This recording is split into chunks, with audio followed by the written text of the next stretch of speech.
Hey everyone, good morning and welcome back to my channel. যে যেখান থেকে আমার ভিডিওটা দেখছো, আশা করছি তোমরা সবাই অনেকটা ভালো আছো। কি আর বলবো, একটাই কথা, সবার মুখে মুখে অতিরিক্ত গরম। মানে যত বৃষ্টি হোক, যতই বর্ষা নেমে যাক, তো গরম কিন্তু ছেড়ে যাবে না। তো কি বলবো, অতিরিক্ত গরম। স্নান, বাড়ির কাজকর্ম সব হয়ে গেছে, কমপ্লিট করে ফেলেছি। এখন দেখো একদম স্নান করে রেডি হয়ে পড়েছে। তো সকালের ড্রেসগুলো কিন্তু আজকে ধোয়া হয়নি। তো সকাল সকাল এত গরম লাগছিল, গরমের জন্যই কিন্তু ড্রেসগুলো মানে আগে স্নান করে নিয়েছি। তারপরে দেখো তাতানের ড্রেস পরেছিল, তারপরে জুতোগুলো মিনিমাম 7 জোড়া মতো এদিক ওদিক ছড়িয়ে ছিটিয়ে পড়ে আছে। তার জন্য দেখো এখন ধুয়ে পরিষ্কার করে সব গুছিয়ে রাখবো।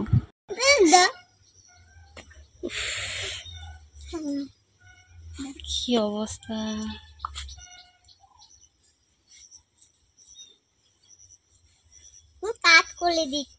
হ্যাঁ, আমার কাজ করে দিচ্ছিস? না রে, আমার কাজ বাড়াচ্ছিস তুই, আরো কাজ করছিস না। জামা প্যান্টগুলো কি হয়েছে দেখি, এদিকে ঘোর, আমার দিকে ঘোর। আমি না হলে কাজ করছি, আমি না হলে পুরো ভিজে গেছি। তুই কি করছিস বল?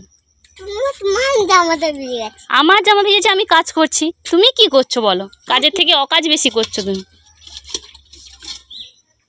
হয়েছে তোমার জুতো ধোয়া হয়েছে? হ্যাঁ হ্যাঁ, এখনো বাকি আছে। ঠিক আছে, ধুয়ে নি। তুমি তাহলে নিজের কাজ নিজে করতে পেরে গেছো, আমাকে আর লাগবে না তো? আমাকে আর লাগবে না তো? তুমি সব পেরে গেছো? আচ্ছা, সব একা করে নেবে তাহলে, ঠিক আছে। হয়ে গেছে, জুতো ধোয়া হয়ে গেছে। হ্যাঁ, মানে এখনো হয়নি। তো এক এক করে সব জুতোগুলো ধুয়ে ওপরের দিকে তুলে দিয়েছি, যাতে তাতানের নাগালে না থাকে। না, যদি দেখতে পায় বারবারই হাত মানে টেনে নামাতে যাবে। তারপরে তাতানের জন্য ড্রাই ফ্রুটস কিছু ভেজানো ছিল, নাচা ছোলা, বাদাম আর আমন্ড। তো ওকে দিলাম, দিয়ে কিন্তু এখন বসলাম খাওয়াতে। তো বারবারই দেখছিলাম মাথাটা যেহেতু আঘাত লেগেছে, ফোলা আছে কিনা বা ব্যথা আছে কিনা। তো যাই হোক, তাতান দেখো দেখতে দেখতে কত বড় হয়ে গেল, কি সুন্দর একা আমন্ড ছাড়িয়ে একা একা খেতে শিখে গেছে। একটু ছাড়িয়ে নিচ্ছি। দেখছো বলে, দেখছো মনুন লেখছো মালে লালটো লালটো লালটো পারুন লালটো। ও লেখো, শূন্য করে লেখো তো, একা একা লেখো, একা একা লেখো, এখানে লেখো।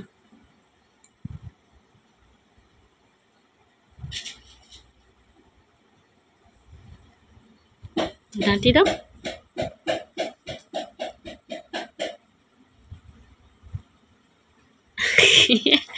ভালো করে লেখো, আরেকটু ভালো করে লেখো, আরেকটু ভালো করে, শূন্য করো, শূন্য করো, বড় করে, বড় করে,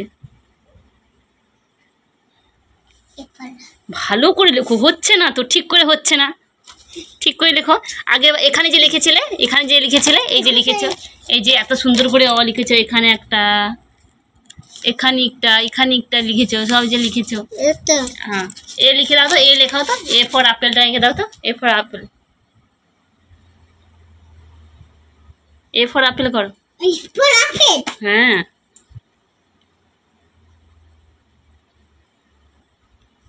সুন্দর করে লিখবো, সুন্দর। আচ্ছা, ওগুলো লেখো সুন্দর করে। তাহলে কেউ শুয়ে পড়াশোনা করে? কোনোদিনও দেখিনি বাবা। তো তাড়াতাড়ি সবে লেখা মানে সবে মাত্র লেখা শিখছে। তো এত সুন্দরভাবে লিখছিল, তাই তোমাদেরকে শেয়ার করবো ভাবলাম। তো যেই মুহূর্তে আমি ক্যামেরাটা অন করেছি, অমনি দেখো লেখা বন্ধ হয়ে গেছে, দুষ্টুমি শুরু করে দিয়েছে। এত সুন্দরভাবে লিখেছে, জাস্ট আমি অবাক হয়ে গেছিলাম। তো ও লিখতে পেরেছে, এ লিখতে পেরেছে, জাস্ট মানে কী বলতো, আমাদের কাছে সবচেয়ে মজার বিষয়, সবচেয়ে মানে খুশির খবর। যেমন মা হওয়াটা সত্যি আনন্দের ব্যাপার, তেমনি বাচ্চা একটু বড় হওয়ার পরে পড়াশোনা কীভাবে করবে, হাঁটা চলা কীভাবে করবে, কথা কীভাবে বলবে, একটার পর একটা স্টেপ যখন মানে বেড়ে ওঠে, তখনই কী হয় বলো তো, মায়েদের মনটা বা বুকটা আনন্দে ভরে ওঠে। ওইভাবে যখন অটা লিখতে পেরেছিল, আমি খুব হ্যাপি হয়েছিলাম। তো তোমাদের সাথে জাস্ট শেয়ার করতে পারলাম না। তো যাই হোক, পরে একদিন না হলে আমি শেয়ার করে দেখাবো। তো তারপরে দেখো তাতানকে খাইয়ে দিয়েছিলাম, তাতানকে খাইয়েছিলাম মুড়ি আর দুধ। আর আমি এখন বাড়িতে হয়েছিল রুটি বানানো হয়েছিল, তো বসে পড়েছি রুটি নিয়ে। একটুখানি তাতানের বাতাসা নিয়ে নিয়েছি, দুধ রুটি আর বাতাসা দিয়ে এখন একটু খেয়ে নিচ্ছি। আর সত্যি বলতে সকাল থেকে এতটাই কাজকর্ম হয়েছে, খাটাখাটনি করেছি, খুব খিদে পেয়ে গেছিলো, প্রচণ্ড খিদে পাচ্ছে। মানে সকাল 6টা থেকে ঘুম থেকে উঠেছি, এখন বেজে গেছে 9:30, 9:30 পর্যন্ত এখন পর্যন্ত কিছু খাইনি। তো সবেমাত্র স্নান করে এলাম, এসে দেখো খেতে বসছি। সকাল সকাল রুটি ভাজা হয়েছিল, রুটি গরম গরম রুটি, তার সঙ্গে দুধ। চলো খেয়ে।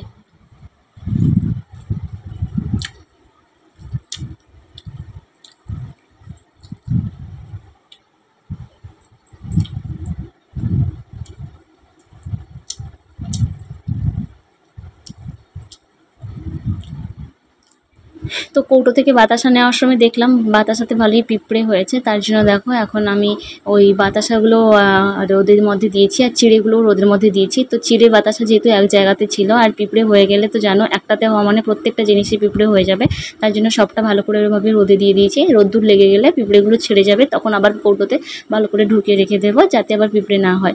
তো কী হয়েছে ওরা নিজের একটু ভুলের জন্য একটু যদি মানে ওই বালতির ভেতরে ছিল তো খাবারগুলো বালতির মধ্যে, কিন্তু কীভাবে পিঁপড়েটা লেগে গেছে। ভালো করে যদি আমি চাপাটা লাগিয়ে রাখতাম তাহলে হয়তো পিঁপড়েটা লাগতো না। তো চলো এখন পিঁপড়েগুলো ছেড়ে যাক, তারপরে ঢুকিয়ে নেব।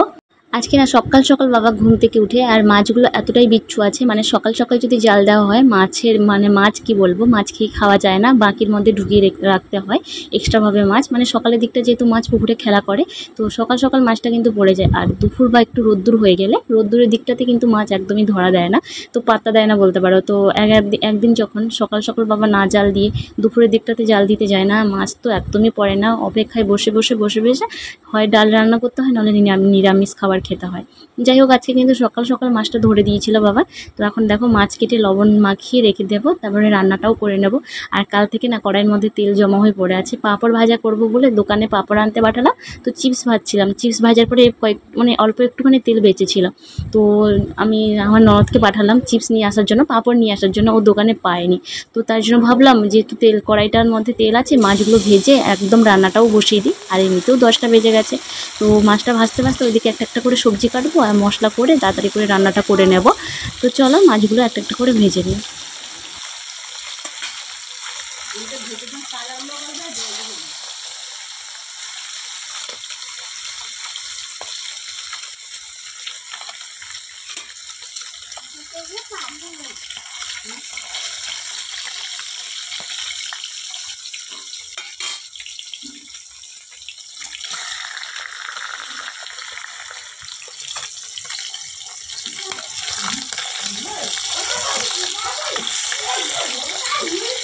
সাইড থেকে নিশ্চয়ই তাতানের চিৎকার শুনতে পাচ্ছ। হ্যাঁ, একটু সুযোগ পেলেই একটু সময় পেলে আমি যে রান্না করতে বসে পেছন দিয়ে চুপি চুপি গিয়ে বাথরুমের মধ্যে ঢুকে যাবে, আর বাথরুমের মধ্যে গিয়ে শুধু জল ঘাঁটবে, মানে বাথরুমে ঢোকে শুধু জল ঘাঁটার জন্য বা জল নষ্ট করার জন্য।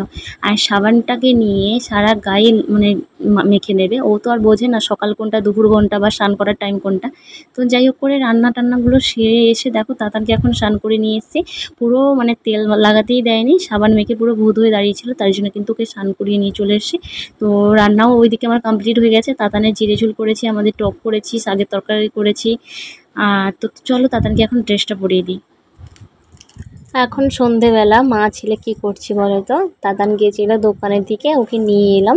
তো সন্ধেবেলা একদমই পড়তে চায় না, আর একটু লেট হয়ে গেলে পড়াশোনা তো একদম শিখের মধ্যে তুলে দেবে। তো দোকান থেকে নিয়ে আসার সময় চোঙা ভাজা নিয়ে এসেছিল।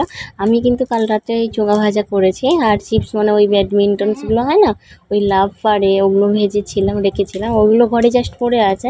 তাতান দেখি আবার একটা চোঙা ভাজার প্যাকেট নিয়ে চলে এসছে, আর প্যাকেটটা না একদম সেঁতলে গেছে, মানে মুচমুচে টাইপের নয়, তার জন্য ভাবলাম যে কেটে খেয়ে নিই, আর না হলে তাতানের কোনো জিনিস কিন্তু আমি খাই না গো, যেহেতু জিনিসটা মানে সেঁতলে গেছে আর থাকলেও নষ্ট হয়ে যাবে, আর তাতান যেহেতু খেতে পারবে না তার জন্যই কিন্তু আমি খাচ্ছি, না হলে তাতানের কোনো জিনিসই আমি খাই না।